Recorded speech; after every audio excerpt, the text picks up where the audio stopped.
தருகிறது. அவர் யெகோவா ராப்பா, சுகம் தருகிற தேவன். ஒருவேளை வியாதியா இருக்கலாம்.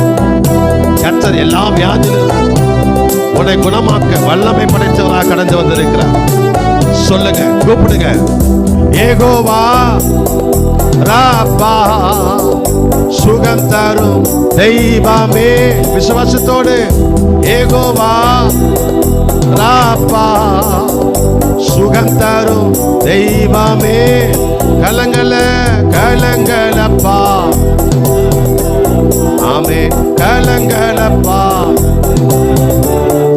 கர்த்தர் நாமம் என் புகழிடமே.